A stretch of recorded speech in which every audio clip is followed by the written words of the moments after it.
Assalamualaikum warahmatullahi wabarakatuh. Nama saya Dias Aditya Arli dari kelas 12 IPA 10. Saya ingin menyampaikan hasil penelitian saya mengenai gen. Gen merupakan substansi pembawa materi genetik yang diwariskan dari induk kepada keturunannya.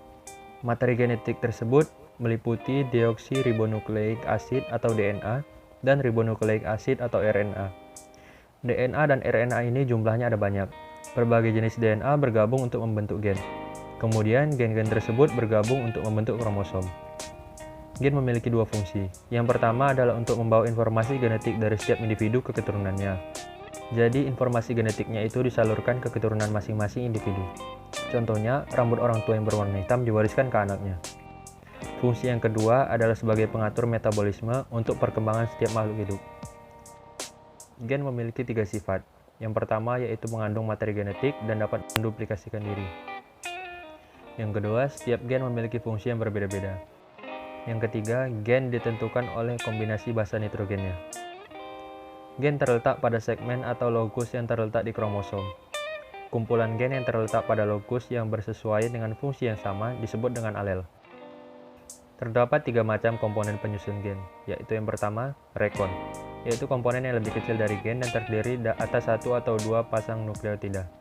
Yang kedua, muton, yaitu komponen yang lebih besar dari rekon dan terdiri atas satu atau dua pasang nukleotida. Yang ketiga, sistron, yaitu komponen yang terdiri atas ratusan nukleotida. Berdasarkan sifatnya, gen terbagi menjadi tiga. Yang pertama, gen dominan dengan ekspresi kuat yang dilambangkan dengan huruf besar. Yang kedua, gen setengah dominan dengan ekspresi di antara gen dominan dan resesif. Yang ketiga adalah gen resesif dengan ekspresi lemah yang dilambangkan dengan huruf kecil. Berdasarkan perannya, gen terbagi menjadi dua. Yang pertama, gen struktural yang mengode protein atau enzim dengan ekspresi yang dikendalikan gen regulator. Yang kedua, gen regulator yang mengatur ekspresi gen struktural. Hubungan gen dengan alel. Alel adalah pasangan gen yang terletak dalam lokus yang bersesuaian pada kromosom homolog dengan tugas yang sama atau berlawanan untuk suatu sifat tertentu. Susunan gen dan alelnya dalam kromosom homolog disebut genotipe.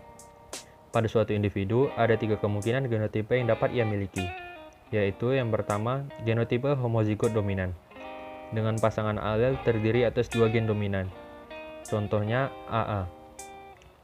Genotipe homozigot resesif dengan pasangan alel terdiri atas dua gen resesif. Contohnya AA. Genotipe heterozigot dengan pasangan alel terdiri atas dua gen berbeda, yaitu satu dominan dengan satu resesif. Contohnya AA. Macam-macam alel.